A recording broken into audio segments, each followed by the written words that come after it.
Middle east की war खत्म हो गई, ये तो पता ही चल चुका होगा अब तक।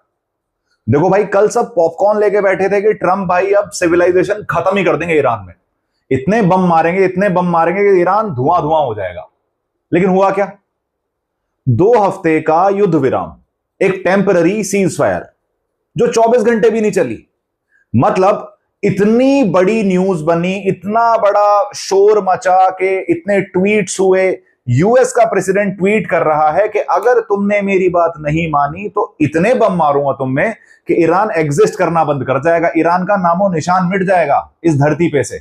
और सबको लगा भी भाई यूएस प्रेसिडेंट है, कुछ ऐसे धमकियां दे रहा है, वो भी ओपनली पब्लिकली, तो उसकी भी कुछ ना कुछ डिग्निटी तो है ही, उसकी भी अथॉरिटी है, उसे भी अपनी जो इमेज है वो मेंटेन करनी है। तो अब बोला है पब्लिकली तो शायद कर भी देगा।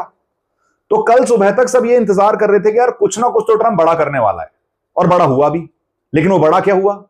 2 हफ्ते का युद्ध विराम लग गया। मतलब 2 हफ्ते के लिए सीज फायर डिक्लेयर कर दी गई। 40 दिन से ईरान, यूएस और इजराइल लड़ रहे हैं और सबको लगा था इसका कुछ ना कुछ निष्कर्ष तो निकलेगा। जब ये वॉर स्टार्ट हुई थी सबको ऐसा लगा कि भाई ईरान तो गयो, मतलब इजराइल और यूएस कंबाइनली जब ईरान पर अटैक करेंगे तो ईरान कैसे सर्वाइव करेगा? उसके तो सर्वाइवल का ही बहुत ज्यादा बड़े इश्यूज बन चुके थे, बड़े बड़े क्वेश्चन रेज होने शुरू हो चुके थे उस चीज के ऊपर से खमैनी जी चले गए। इनिशियल डेज में ही जब ये वॉर स्टार्ट हुई तो खमैनी को मार दिया गया। तब और बड़े सवाल उठने शुरू हुए कि क्या अब रजीम चेंज हो जाएगी, क्या अब यूएस कंट्रोल करना शुरू कर देगा ईरान को? लेकिन निकला खोदा पहाड़ और निकली चुईया, ऐसा ही कुछ हुआ है।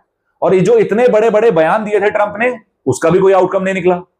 एक और बड़ा इशू आया है कि भाई पाकिस्तान ने वॉर रुकवा दी। पाकिस्तान ने वॉर रुकवा दी, मतलब एक पाकिस्तान जैसे रोग स्टेट ने कैसे वॉर रुकवा दी भाई?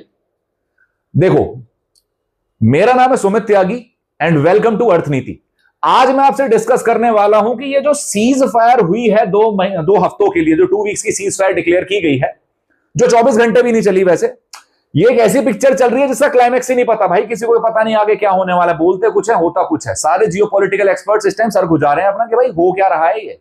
मतलब अभी सीज फायर डिक्लेयर हुई थी, उसके विद इन 24 आवर्स आपने फिर से वापस अटैक करने शुरू कर दिए एक दूसरे के ऊपर। ऑफकोर्स यूएस इन्वॉल्व नहीं है, पर इजराइल और ईरान वापस लड़ रहे हैं एक दूसरे के साथ। लेकिन फिलहाल हमारा फोकस जो रहेगा वो ये रहेगा कि इतने 40 दिन 39 दिन लड़ने के बाद, 39 डेज 40 डेज तक कंटिन्यूसली लड़ने के बाद ये 2 हफ्ते की सीज फायर हुई क्यों? पाकिस्तान का इसमें रोल क्या है? और अगर इस वॉर को मैं मानूं कि भाई यूएस अब पीछे हट चुका है, यूएस पीस की तरफ मूव कर रहा है, ईरान को भी पीस चाहिए, तो मैं बोलूं कि जीता कौन? आखिरकार इसके निष्कर्ष में, कंक्लूजन में ये कैसे पता चले कि मैं बोलूंगा which one is the winning side? US ज्यादा जीता, यूएस को ज्यादा फायदा मिला, या ईरान अपने आप को सरवाइव कर पाए, यही बहुत बड़ी बात है, या उसे मैं जीता हुआ मानूं? तो आज इस वीडियो के अंदर मैं आपको सारी चीजें वो क्लियर करूंगा कि ये जो सीज फायर हुई है, ईरान ने 10 पॉइंट दिए हैं, 10 पॉइंट प्रपोजल्स दिए हैं, यूएस ने अपने 15 पॉइंट प्रपोजल दिए हैं, और ये बिल्कुल मैच नहीं करते एक दूसरे से। अब जब वो 10 पॉइंट प्रपोजल्स आए और ट्रंप ने उन्हें एक्सेप्ट कर लिया तो सबने बोला भाई ट्रंप तो यार पीछे हट गया, ट्रंप तो बोलता कुछ है करता कुछ है, इसकी बात गधे की लात एक ही बात, इसने तो बोला था ये सिविलाइजेशन बर्बाद कर देगा। अब ये ईरान के 10 पॉइंट प्रपोजल्स एक्सेप्ट करके बैठ गया है, और वो 10 पॉइंट प्रपोजल्स में कुछ पॉइंट ऐसे हैं भी कि अगर वो एक्सेप्ट ही करने थे तो वॉर क्यों स्टार्ट करी, राइट? लेकिन यूएस ने भी अपने 15 पॉइंट प्रपोजल दिए हैं। अब इन दोनों प्रपोजल्स को जब कंपेयर किया जाता है तो हमें पता चलता है कि भाई ये शायद 2 हफ्ते का ही टेम्पररी पीस है, ये 2 हफ्ते का ही युद्ध विराम है, क्योंकि इसके ऊपर जैसे ट्रंप ने बोला है कि दिस इज वर्केबल एग्रीमेंट, मतलब इन पॉइंट्स के ऊपर बातचीत की जा सकती है। पर मुझे समझ में नहीं आ रहा इन पॉइंट्स के ऊपर बातचीत की कैसे जा सकती है, और अगर इन पॉइंट्स के ऊपर बातचीत की जा सकती थी तो ये लड़ाई शुरू क्यों करी थी? ये जो सारी मैं आपको बातें बता रहा हूं ये आपको समझ में आएंगी जब मैं आपको धीरे धीरे बातें बताना शुरू करूंगा, चीजें एक्सप्लेन करना शुरू करूंगा। साथ के साथ इस वीडियो के एंड तक रुकना, मैं आपको बताऊंगा कि पाकिस्तान जैसा रोग स्टेट इतना इंपॉर्टेंट कैसे हो गया, ऐसा कैसे हो गया कि America, the great America, make America great again, America has become great again, उसकी और ईरान की पीस डील इस्लामाबाद में हो रही है। मतलब ये हुआ कैसे? What was the logic? और पाकिस्तान को इतनी ज्यादा जियोपॉलिटिकल रेलेवेंस क्यों मिल रही है इस टाइम पे? क्या पाकिस्तान ने कुछ अच्छा किया है? क्या पाकिस्तान की जियोपॉलिटिकल रेलेवेंस बढ़ चुकी है? क्या पाकिस्तान डायरेक्टली इन्वॉल्व था इसके अंदर? ये सारी बातें आपको वीडियो के एंड तक पता चल जाएंगी। उससे पहले एक एक करके वो सारे पॉइंट समझते हैं कि भाई ये 10 पॉइंट प्रपोजल जो ईरान ने दिए हैं और ये जो 15 पॉइंट प्रपोजल यूएस ने दिया है, इनके मेन पॉइंट्स क्या हैं और कंफ्लिक्ट क्या है। अगर इतने कंफ्लिक्टिंग है तो ये 2 वीक्स की जो टेम्पररी पीस है रन फंक्शन कैसे करेगा, कैसे कंटिन्यू करोगे आप इसे। विदाउट एनी फर्दर डिले अर्थनीति पे आप देखेंगे जियोपॉलिटिक्स का ये लेक्चर, और ऐसे ही आपको कंटिन्यूअसली लेक्चर्स देखने को मिलते रहेंगे। तो हमारे साथ जुड़े रहना, अभी चैनल को सब्सक्राइब कर लो, ऐसे ऐसे अपडेट आपको मिलते रहेंगे और जियोपॉलिटिकल एनालिसिस भी आपको मिलते रहेंगे, as well as economic analysis और पॉलिटिकल वीडियोस भी आते रहेंगे।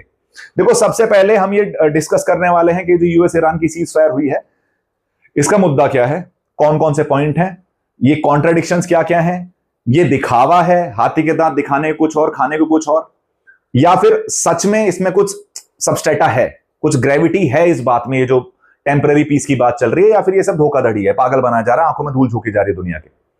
सबसे पहले देखो, वॉशिंगटन ने के ऊपर सवाल उठे, यूएस के ऊपर सवाल उठे कि यार ईरान की तुमने पीस डील एक्सेप्ट कैसे कर ली, ईरान के 10 पॉइंट एक्सेप्ट कैसे कर लिए।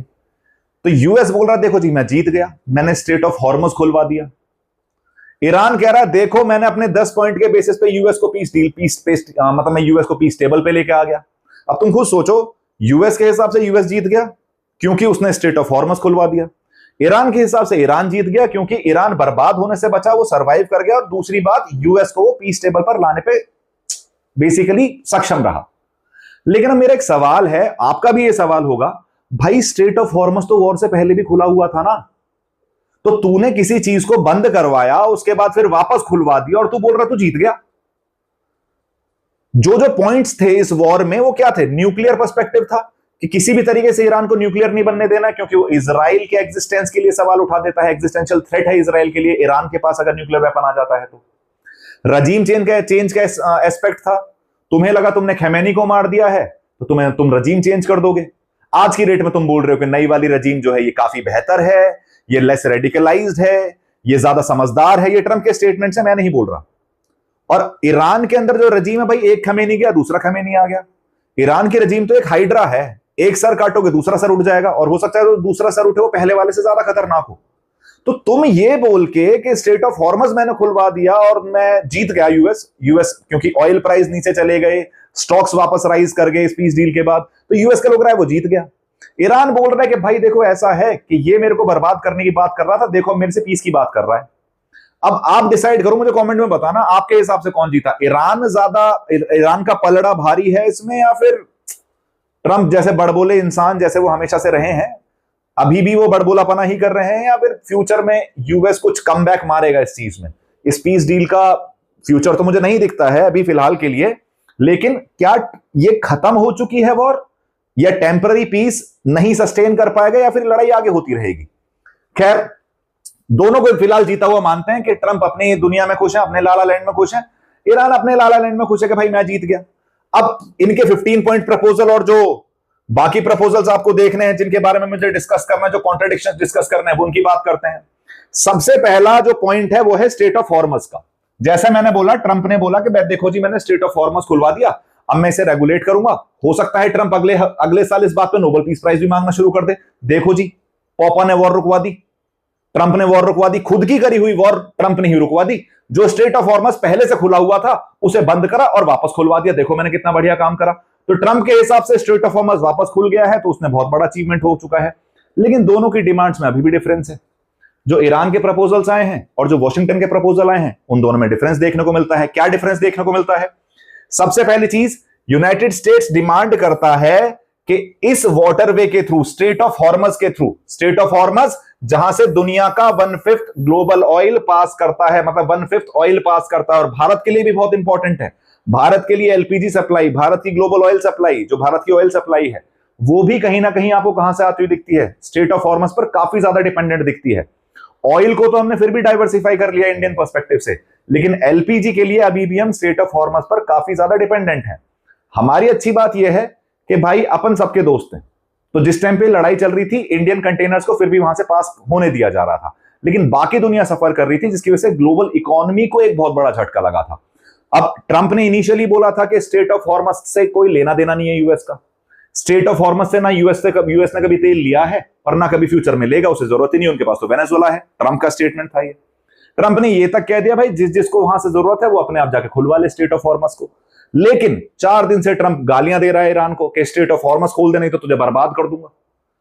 अब इस पॉइंट में जो वॉशिंगटन ने रखा है सीधे सीधे, उसमें यह बोला है कि भाई देखो इस स्ट्रेट ऑफ हॉर्मस से अनरिस्ट्रिक्टेड मूवमेंट होना चाहिए, किसी भी कंटेनर को रोका नहीं जाएगा। पहली चीज वॉशिंगटन ने बोला है कि यह डिमांड नॉन नेगोशिएबल है, मतलब कोई भी बातचीत तब की जाएगी जब स्ट्रेट ऑफ हॉर्मस को ओपन कर दिया जाएगा। उसके बाद अगली बात, पहले स्ट्रेट ऑफ हॉर्मस को ओपन करो। ये जो तुमने चोक पॉइंट्स लगा रखे हैं, जो 5-6-7 आइलैंड्स हैं वहां, जिनके थ्रू तुम ईरान जो है उस वो बेसिकली चोक पॉइंट को चोक करके बैठा है, उस चीज को ओपन करो, जिससे वहां जो मूवमेंट है, जो फ्रीडम ऑफ नेविगेशन है, उसको वापस से सस्टेन किया जा सके, वापस से रिटेन किया जा सके। उनका यह कहना है कि ये जो पूरी सीज फायर है ना, ये इसी डिमांड पे टिकी हुई है। अगर स्ट्रेट ऑफ हॉर्मस नहीं खोलोगे तो किसी भी टाइप की कोई सीज फायर नहीं होगी। और ईरान ने किया भी, जैसी ये सीज फायर का आपको न्यूज आई होगी, ये न्यूज आई होगी स्ट्रेट ऑफ हॉर्मस वापस खोल दिया गया है, 12 घंटे बाद फिर खबर आ गई इजराइल ने अटैक कर दिया ईरान पे। ईरान ने फिर से अपने मिडिल ईस्टर्न फ्रेंड्स पे एंड फोर्स पे अटैक करना शुरू कर दिया है, स्ट्रेट ऑफ हॉर्मस फिर से बंद हो गया है। अब जैसे जैसे अपडेट आती रहेगी मैं आपको अपडेट देता रहूंगा। ईरान की क्या डिमांड है? भाई बढ़िया बात है, मैं स्ट्रेट ऑफ हॉर्मस खोल दूंगा, लेकिन परमानेंट ईरानियन मैनेजमेंट रहेगा स्ट्रेट ऑफ हॉर्मस पर। मतलब ये इंटरनेशनल वे की तरह ट्रीट नहीं किया जाएगा, इसे पूरी तरीके से ईरान कंट्रोल करेगा और पूरी तरीके से इस स्ट्रेट के ऊपर ईरान का ही मिलिट्री सुपरविजन भी रहेगा। मतलब ईरान चाहता है कि हाँ बात तेरी ठीक है, स्ट्रेट ऑफ हॉर्मस में खोल दूंगा, लेकिन इस पे मिलिट्री सुपरविजन भी मेरा ही रहेगा और इसको मैनेज भी मैं ही करने वाला हूं। दूसरी चीज, जितने भी कंटेनर्स वहां से निकलेंगे, पर कंटेनर से 2 मिलियन पर वेसल लिया जाएगा। मतलब पर वेसल, जो भी वेसल वहां से निकल रही है, जो भी शिप वहां से निकल रहा है, उसके पैसेज पे $2 मिलियन पर वेसल लिया जाएगा, जो ईरान और ओमान के बीच में डिवाइड किया जाएगा। और इस पैसे का इस्तेमाल किया जाएगा जितनी भी बर्बादी ईरान के अंदर हुई है इस अटैक के टाइम, जो पिछले 40 दिनों में जो बम मारे हैं तुमने इजराइल और यूएस ने, इनको अब रिकंस्ट्रक्शन भी करना पड़ेगा भाई, ईरान को वापस से खड़ा भी होना पड़ेगा। तो इस पैसे से ईरान वापस अपने पैरों पर खड़ा होगा। ये ईरान के प्रपोजल में था। इन दोनों में कोई लेना देना देख रहा है? सेम है। ये अलग बात कर रहा है, ये ईस्ट बात कर रहा है, ये वेस्ट बात कर रहा है, लेकिन फिर भी वर्केबल एग्रीमेंट है। अब पता नहीं कैसे वर्केबल एग्रीमेंट है। और सुनो, अब देखो पॉपर ने देखो क्या कर दिया, स्ट्रेट ऑफ हॉर्मस खुलवा दिया है ना। अब इससे बेहतर क्या हो सकता है? अगले साल डोनाल्ड ट्रंप को क्या मिलेगा? नोबेल पीस प्राइज मिलेगा। अब न्यूक्लियर कैपेबिलिटी पैराडॉक्स, जब ये वॉर स्टार्ट हुई थी, सुनो मेरी बात, तो मेन मुद्दा ये था ट्रंप का सीधा सीधा कहना कि देखो ना, मुझे रजीम से कोई लेना देना नहीं है, पर ईरान को न्यूक्लियर वेपन स्टेट नहीं बनने दिया जा सकता, ईरान को न्यूक्लियर वेपन्स नहीं रखने दिए जाएंगे, ना ही यूरेनियम एनरिचमेंट करने दिया जाएगा। यह वॉर का सबसे पहला स्टार्टिंग पॉइंट था। अब जरा यह देखना कि ईरान ने जो 10 पॉइंट दिए हैं अपने, वो क्या बोल रहा है। मतलब बिल्कुल ही अलग बात बोल रहा है, और फिर भी ट्रंप के लिए वर्केबल एग्रीमेंट था। कैसे था ये मुझे भी नहीं पता है भाई, ये मैं एक्सप्लेन नहीं कर पाऊंगा तुम्हें। वो भी मैं वैसे कर दूंगा एक्सप्लेन, लेकिन वीडियो के एंड में करूंगा, तब तक रुकना पड़ेगा तुम्हें। अब यूएस का सीधा सीधा कहना है न्यूक्लियर पर्सपेक्टिव में कि मेरे भाई ये वॉर ही न्यूक्लियर पर्सपेक्टिव से स्टार्ट हुई थी, तो सबसे पहले ये ईरान कमिट करे कि वो कभी भी न्यूक्लियर वेपन्स डेवलप नहीं करेगा। ये भी वॉशिंगटन की डिमांड है। 15 पॉइंट प्रपोजल्स जो आए हैं उसमें वॉशिंगटन का पहला प्रपोजल, एक प्रपोजल ये भी है कि ईरान ये कमिट करे कि वो कभी भी न्यूक्लियर वेपन्स डेवलप नहीं करेगा। जितने भी हाईली एनरिच्ड यूरेनियम के स्टॉक पाइल हैं उसके पास, वो चुपचाप अपने देश से बाहर निकाल के रख दे। ये भी वॉशिंगटन में ही रखा गया है कि वो ट्रांसफर कर दिए जाएं देश से बाहर। ईरान के पास जितना भी एनरिच्ड यूरेनियम है वो भी देश से निकाले। और लास्ट पॉइंट, जितना भी इंटरनेशनल इंस्पेक्टर्स थे, जो इंटरनेशनल एटॉमिक एनर्जी एजेंसी है, वो वापस से आकर वहां मॉनिटर करे और वेरीफाई करे कि ये दोनों चीजें फुलफिल की गई हैं या नहीं की गई हैं। मतलब यूएस क्या बोल रहा है? न्यूक्लियर वेपन्स कभी नहीं बनाएगा ईरान, कमिट कर। दूसरी चीज, तेरे पास जितना भी एनरिच्ड यूरेनियम है उसको भी देश से बाहर निकाल। और ये आईईए के जो इंस्पेक्टर्स हैं, जो सुपरवाइजर्स हैं, वो आके चेक करेंगे कि तूने ये चीज की है या नहीं की है। ठीक, याद रखना ये बात। अब देखो भाई साहब क्या कह रहे हैं, ईरान क्या कह रहा है। ईरान कह रहा है कि ईरान पीस डील पे तब बात करेगा, उस 10 पॉइंट प्रपोजल में लिखा है कि भाई मेरी राइट टू न्यूक्लियर एनरिचमेंट को रिकॉग्नाइज कर। ईरान कह रहा है कि मैं यूरेनियम एनरिच कर सकता हूं, इस राइट को रिकॉग्नाइज कर। बिल्कुल ही उल्टी बात है, मतलब कोई लेना देना ही नहीं है, बिल्कुल ही अपोजिट बातें चल रही हैं, फिर भी वर्केबल एग्रीमेंट है। अब एक दिक्कत ये हुई, एक बात ये हुई कि ईरान ने जो अपना पहले 10 पॉइंट प्रपोजल निकाला था ना, वो अपनी भाषा में निकाला था, फारसी में निकाला था। लेकिन जो डिप्लोमेटिक सर्कल्स में इंग्लिश में जो सर्कुलेट किए गए 10 पॉइंट प्रपोजल्स, उसमें ये पॉइंट नहीं था, बाद में ऐड किया गया, राइट। तो ऐसा भी बोला जा रहा है कि जिस टाइम पे इनिशियली ये 10 पॉइंट प्रपोजल्स रखे गए थे, उसमें ये न्यूक्लियर वाली बात जो है वो जानबूझ के ईरान ने पीछे रखी थी, क्योंकि उसे पता है कि अगर ये न्यूक्लियर वाला एस्पेक्ट मैंने ऐड कर दिया तो शायद ये टेम्पररी पीस भी कभी एस्टेब्लिश नहीं हो पाएगा। लेकिन बाद में वो भी ऐड कर दिया गया। The enrichment right appeared in the Farsi version of the plan, जैसे मैंने बोला, लेकिन जो उसे हटा दिया गया इंग्लिश वर्जन से जब वो डिप्लोमेट्स के थ्रू सर्कुलेट किया गया बाद में, लेकिन उसे ऐड कर दिया गया। पर इन दोनों का कोई लेना देना नहीं है। वॉर भी इसी वजह से स्टार्ट हुई थी। आज भी अमेरिका का वही स्टैंड है। ईरान बिल्कुल अपोजिट स्टैंड लेके बैठा है। ईरान का सीधे सीधे ये कहना है कि भाई देखो, जैसे इजराइल का लिए एग्जिस्टेंशियल थ्रेट है मेरा न्यूक्लियर वेपन बनना, सिमिलरली मेरे लिए डेटरेंस क्रिएट करना बहुत ज्यादा जरूरी है मेरे सर्वाइवल के लिए, और वो डेटरेंस केवल न्यूक्लियर वेपन से ही क्रिएट हो सकता है। तो जब तुम कर सकते हो तो मुझे भी करने दो यार। लेकिन वेस्ट ये कभी नहीं होने देगा। ईरान का न्यूक्लियर वेपन स्टेट बनना यूएस का मिडिल ईस्ट में रहने के लिए इम्पॉसिबल बना देगा उसे। यूएस की सिक्योरिटी एस्पेक्ट को, जितनी भी उसकी ऑफेंसिव डिप्लोमेसी रही है आज तक, जितना भी वो ऑफेंसिव रियलिस्टिक एस्पेक्ट पे चला है, वो चीज फंक्शन नहीं कर सकती। दूसरी चीज, इजराइल इस चीज पे एग्री नहीं कर सकता। तुम देख लो, पीस डील साइन हुई, इजराइल ने अटैक किया ना, क्योंकि इजराइल नहीं मानेगा। इजराइल को पता है भाई यूएस तू तो बहुत दूर बैठा, पर मेरे लिए तो एक्जिस्टेंशियल थ्रेट है ना ये। अगर तूने पीस डील पे बात करनी शुरू कर दी without destroying the nuclear stockpiles of Iran, तो कैसे काम चलेगा? ढाक के 3 पात जहां से शुरू हुए थे वहीं खत्म हो गए। जो इतने बर्बादी की है मैंने, मेरे यहां जो इतने बम पड़े हैं उनका क्या? और जो मैंने मेरी इकोनॉमी भी डाउन गई, मेरा न्यूक्लियर जो बेसिकली जो मेरा डिफेंस स्टॉक पाइल था वो भी कम हुआ, मेरे लोगों ने सफर भी किया। तो इजराइल शायद इस चीज से एग्री नहीं कर रहा है। बैकग्राउंड में कोई और ही गेम चल रहा है। नेतन्याहू और ट्रंप के बीच में एग्रीमेंट नहीं बना है, इसलिए सीज फायर के बाद भी इजराइल और ईरान के बीच में टसल आपको कंटिन्यू होती हुई दिख रही है, राइट। ये था आपका न्यूक्लियर वाला पॉइंट। अब अगला नेक्स्ट है हमारे पास रीजनल मिलिट्री पोस्चर इन्फ्लुएंस। यहां भी आपको देखोगे एक डिफरेंस देखने को मिलेगा। यूएस का सीधा सीधे कहना है कि ईरान के डिफेंस के ऊपर और उसके मिसाइल प्रोग्राम के ऊपर स्ट्रिक्ट लिमिट्स लगाई जाएं। मतलब उसको वो डिफेंस कितना रख सकता है और उसके मिसाइल प्रोग्राम किस लेवल पर डेवलप कर सकता है, इसके ऊपर स्ट्रिक्ट लिमिट लगाई जाए। जैसा आपको पता होगा वर्ल्ड वॉर 1 के बाद, वर्ल्ड वॉर 2 के बाद जर्मनी के ऊपर लिमिटेशंस लगा दी गई थी, राइट। दूसरी चीज, उन सिस्टम्स पे स्पेसिफिकली डिफेंस और मिसाइल प्रोग्राम्स, उन पे ज्यादा लिमिट्स लगाई जाए जो यूएस और इजराइल के लिए थ्रेट है या फिर जो शिपिंग रूट्स के लिए थ्रेट है। दूसरी चीज, जितनी भी रीजनल प्रॉक्सीज हैं, चाहे वो हमास हो जाए, चाहे वो हिजबुल्लाह हो जाए, चाहे वो हाउदीज हो जाए, इन सबको जो ईरान सपोर्ट कर रहा है, ये सारा सपोर्ट अपना वापस कीजिए। किसी भी तरीके से ईरान अब हिजबुल्लाह, हमास, हाउदीज को सपोर्ट करते या सीरियन मिलिशियाज को सपोर्ट करता हुआ नहीं दिखना चाहिए। अगर वो उन्हें सपोर्ट कर रहा है तो बातचीत नहीं की जा सकती। लास्ट पॉइंट, इजराइल के एग्जिस्टेंस को फॉर्मली रिकॉग्नाइज करे ईरान। मतलब ईरान ये नहीं बोल सकता कि इजराइल का तो राइट ही नहीं एग्जिस्ट करने का। Israel right to exist must be recognised by Iran. ये भी पॉइंट है। पहला पॉइंट क्या बोला? लिमिट लगाई जाएगी उसके डिफेंस और मिसाइल प्रोग्राम्स पे। दूसरा, जो प्रॉक्सीज हैं दूसरे देश में जो फंक्शन करवा रहे हैं उनको सपोर्ट नहीं करेगा अब। तीसरा, इजराइल के राइट टू एग्जिस्टेंस को रिकॉग्नाइज करे। ईरान क्या कह रहा है? ईरान बोल रहा है यूएस और इजराइल जो भी मेरे ऊपर हमले कर रहा, सबसे पहले तो ये रोके। Immediate halt to all US and Israel strikes on Iranian territory और रीजनल एलाइज। जितने भी रीजनल एलाइज कौन कौन है उसके, यही प्रॉक्सीज सारे। तो ईरान के जितने भी रीजनल एलाइज हैं, यूएस और इजराइल उन पर अटैक करना बंद करे, पहली कंडीशन। दूसरी चीज, यूएस मिलिट्री जो मिडिल ईस्ट में आज की डेट में प्रेजेंट है, यूएस मरीन्स भी पहुंच चुके थे, ये ग्रेजुअली विड्रॉ कर जाए वहां से। मिडिल ईस्ट में यूएस मिलिट्री नहीं चाहिए। ईरान ने भी ये पॉइंट बोला है। अब इन दोनों में देखो, ये बात फिर भी ऐसा है कि इस चीज को अगर तुम्हें पीस एस्टेब्लिश करना है तो किसी ना किसी तरह इस डायरेक्शन में तो मूव करना ही पड़ेगा। This is one of those point जिस पे इवेंचुअली एग्रीमेंट बनाया जा सकता है। इवेंचुअली आप एग्री कर सकते हो, लेकिन जो फर्स्ट 2 पॉइंट्स बताए थे उन पे तो कोई एग्रीमेंट नहीं बनाया जाएगा। आगे next point, next is economic aspect. अब इकोनॉमिक एस्पेक्ट में क्या करना है? ईरान के ऊपर इकोनॉमिक सैंक्शंस लगे हुए हैं। ईरान के बिलियंस ऑफ डॉलर्स जो हैं वो फ्रीज कर रखे हैं, जो फॉरेन मार्केट में पड़े हुए हैं। यूएस में जो स्विफ्ट नेटवर्क के थ्रू यूटिलाइज करता था, उसे ही हम वेस्टर्न सैंक्शंस बोलते हैं। तो ईरान बोल रहा है पहले तो मेरे इकोनॉमिक सैंक्शंस हटाओ सारे।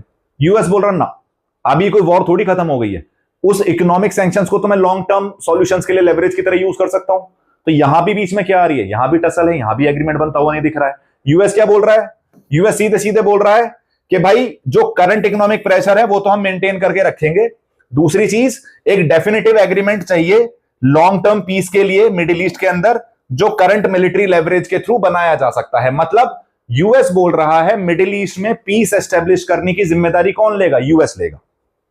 वॉशिंगटन प्रपोजल्स के अंदर आया है कि इकोनॉमिक सैंक्शंस जो ईरान के ऊपर लगे हुए हैं वो लगे रहेंगे, और मिडिल ईस्ट के अंदर जो पीस एस्टेब्लिश कराना है ये कौन एस्टेब्लिश कराएगा? ये यूएस कराएगा। ईरान क्या बोल रहा है कि भाई जितने भी प्राइमरी और सेकेंडरी सैंक्शंस लगा रखे हैं मेरे ऊपर, इंक्लूडिंग बैंकिंग एनर्जी, सबको हटाओ। दूसरी बात, जितने भी मेरे बिलियंस ऑफ डॉलर्स तुमने फ्रीज कर रखे हैं अब्रॉड, उन सबको रिलीज करो।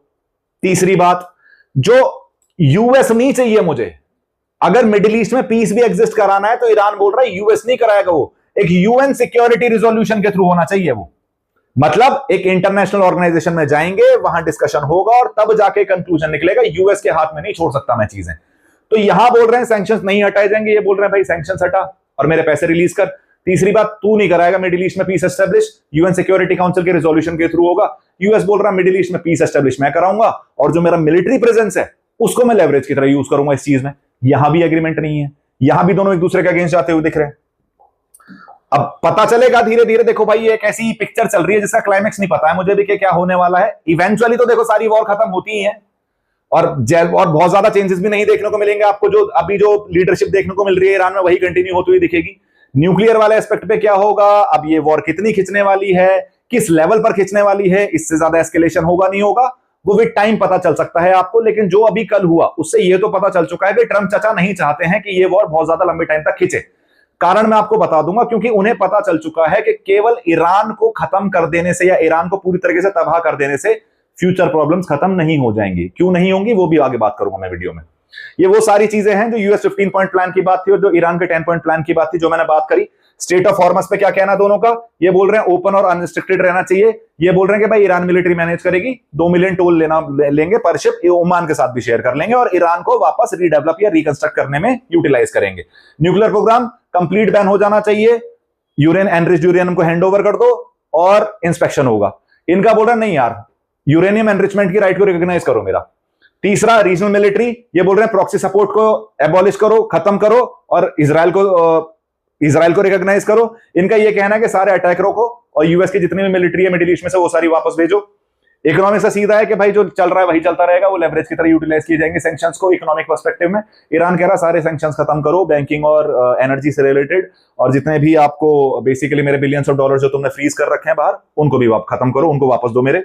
और तीसरी चीज, जो लास्ट चीज है, ट्रीटी मैकेनिज्म। ट्रीटी मैकेनिज्म ये बोल रहा है यूएस लेड मिडिल ईस्ट में पीस एग्रीमेंट होना चाहिए, वो बोल रहा है यार इंटरनेशनली होना चाहिए, यूएन सिक्योरिटी काउंसिल में रिजोल्यूशन के थ्रू।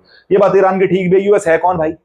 जब एक यूएन बैठा है, वैसे तो यूएन और यूएस में ज्यादा डिफरेंस नहीं है, वो उसी का एक पपेट है, लेकिन जब यूएनएससी एग्जिस्ट करती है तो यूएस थोड़ी डिसाइड करेगा कि रीजन में पीस है ना, आना चाहिए नहीं आना चाहिए। डेमोक्रेसी का रखवाला बन गया तू भाई, बना हुआ है बहुत टाइम से, और हमने देखा है जहां भी तू डेमोक्रेसी एस्टेब्लिश करने गया है वो देश बर्बाद ही हो गया है। चाहे वो लीबिया हो जाए, चाहे वो सीरिया हो जाए, चाहे वो ट्यूनीशिया हो जाए, चाहे वो बेसिकली तू इसके अलावा वेनेजुएला में तूने डेमोक्रेसी एस्टेब्लिश कराई, अभी वियतनाम में तू डेमोक्रेसी एस्टेब्लिश कराने गया था, अफगानिस्तान में तू डेमोक्रेसी बनाने गया था, जहां जहां तू गया वो देश बर्बाद ही करके आया है।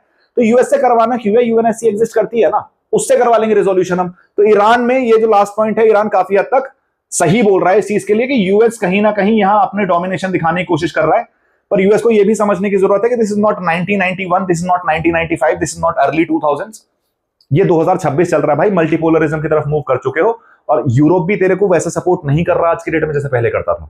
मतलब ईयू भी तेरे से कन्नी काट चुका है अपनी। इवेंचुअली जो बाकी कंट्रीज से तू एक्सपेक्ट कर रहा था कि वो तेरे को सपोर्ट करें, कोई तेरे सपोर्ट में नहीं आया। तू और इजराइल लड़ते रहे बस। तेरे को उम्मीद थी कि तू जाएगा ईरान के अगेंस्ट तो यूरोप तेरे को हेल्प करेगा, पर कोई आया नहीं ना। इवेंचुअली ट्रंप भी ये रियलाइज कर चुका है। तो अगर ये पूरा इसका सॉल्यूशन देखा जाए तो इतना सा पॉइंट है जो कॉमनैलिटी मुझे देखने को मिल रही है दोनों में। अब ये क्या करने वाले हैं 10 अप्रैल के बाद? 10 अप्रैल के बाद इस्लामाबाद में फिजिकल मीटिंग होने वाली है, डिप्लोमेट्स मिलेंगे एक दूसरे के। अब वो क्या बातें करेंगे, कैसे बातें करेंगे, किस निष्कर्ष पे पहुंचेंगे, उसके बारे में मैं वीडियो आपको बना के बताता रहूंगा। अब सबसे इंपॉर्टेंट बात सुनो मेरी, पाकिस्तान कहां से आ गया पिक्चर में यार? इस्लामाबाद में क्यों हो रही है पीस मीटिंग? तुमने देखा होगा इंडिया के अंदर आजकल ना बहुत हल्ला चल रहा है यार, इंडिया कुछ नहीं कर पाया, मोदी जी फेल हो गए, विश्व गुरु फेल हो गए, पाकिस्तान ने जाके वॉर रुकवा दी, मोदी पापा फेल हो गए हमारे, वो वॉर नहीं रुकवा पाए। यूएस ने ऑल्दो चाइना को थैंक किया है, जो यूएस ने ऑफिशियल ट्वीट किया है उसमें चाइना को बोला है कि चाइना ने हेल्प की है हमारी, थैंक्स टू चाइना, कि उसने ये पीस एग्रीमेंट में कहीं ना कहीं कंक्लूजन तक पहुंचाने में हेल्प की। देखो मैं सबसे बड़ा रीजन बताता हूं तुम्हें। पहली चीज, पाकिस्तान को यहां डिप्लोमेटिकली अप्रिशिएट तो करना चाहिए। उसने यहां स्ट्रेटेजिक न्यूट्रलिटी का एग्जांपल दिया है। मतलब जब ईरान पर अटैक भी हो रहे थे तो पाकिस्तान का क्लियर स्टेटमेंट आया था कि मैं ईरान की सोवरेनिटी पे हो रहे अटैक का खंडन करता हूं, मतलब अगेंस्ट हूं उनके। लेकिन उसने यूएस और इजराइल का नाम नहीं लिया। तो यूएस इजराइल भी ठीक था, भाई तू करता रहे खंडन सोवरेनिटी का, हम करते रहेंगे अटैक। तो मतलब उसने कोई साइड चूज नहीं करी। सबसे बड़ी बात, पाकिस्तान ने ट्रंप चाचा को समझाया कि भाई साहब अगर आप कंप्लीट मिलिट्री इंटरवेंशन करते हो, राइट, पाकिस्तान ईरान के साथ 800 किलोमीटर्स का बॉर्डर शेयर करता है, वो भी बलूचिस्तान एरिया में। बलूचिस्तान ऑलरेडी डिस्टर्ब्ड एरिया है, राइट। तो अगर ईरान के ऊपर एक कंप्लीट अटैक किया जाएगा तो वो सारे रेफ्यूजीज कहां एंटर करेंगे? उस पाकिस्तान वाले रीजन में एंटर करेंगे, बलूचिस्तान में एंटर करेंगे, और बलूचिस्तान वैसे ही कंट्रोल नहीं कर पा रहा है पाकिस्तान। दूसरी बात, ईरान मास्टरी कर चुका है दूसरी कंट्रीज में अपने प्रॉक्सीज बनाने का। हमस बना दिया, ठीक, गाजा के अंदर हमस फंक्शन कर रहा था।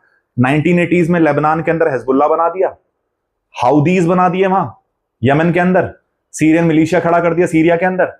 तो उसका सीधा सीधा कहना था कि जब ये सारे रेफ्यूजीज यहां आएंगे तो तू पिछले 40-50 सालों से हिजबुल्लाह, हमस और हाउदीज से लड़ रहा है। अब तेरे लिए यहां जो पाकिस्तान के शियाज हैं उनको भी ऐसा लगे कि हमारे साथ गलत हुआ है, तो ईरान यहां भी प्रॉक्सीज बनाएगा अपने और तेरे अगेंस्ट एक मुहिम चालू कर देगा। तू उन्हें ही कंट्रोल नहीं कर पाया तो इन्हें कैसे कंट्रोल करेगा? दूसरी चीज कि भाई मैं तो पाकिस्तान ने सीधे सीधे बोला भाई मैं तो नंगा होकर खड़ा हूं ना तेरे सामने, तू तो मेरे को लूट ही रहा है ना। लेकिन अगर तू ऐसा करता है तो इंस्टेबिलिटी आएगी, ये रीजन डीस्टेबलाइज होगा। ये रीजन डीस्टेबलाइज होगा तो जो तूने क्रिप्टो करेंसी के सपने देख रखे हैं कि तू ब्लैक मार्केटिंग करेगा, डॉलर को वापस से डोमिनेट कराएगा, क्रिप्टो मार्केट को डोमिनेट करेगा यूएई और पाकिस्तान को यूटिलाइज करके, तो वो भी पॉसिबल नहीं हो पाएगा अगर यहां डीस्टेबलाइज कर दिया तूने रीजन। तो ट्रंप को यह समझ में आया कि इवेंचुअली अगर मैं, हो सकता है कि अगर मैं फुल इन्वेजन कर भी दूं तो फॉर द टाइम बीइंग मैं ईरान को कंट्रोल कर लूं, लेकिन मैं एक लॉन्ग टर्म प्रॉब्लम क्रिएट कर दूंगा। समझ रहे हो मेरी बात?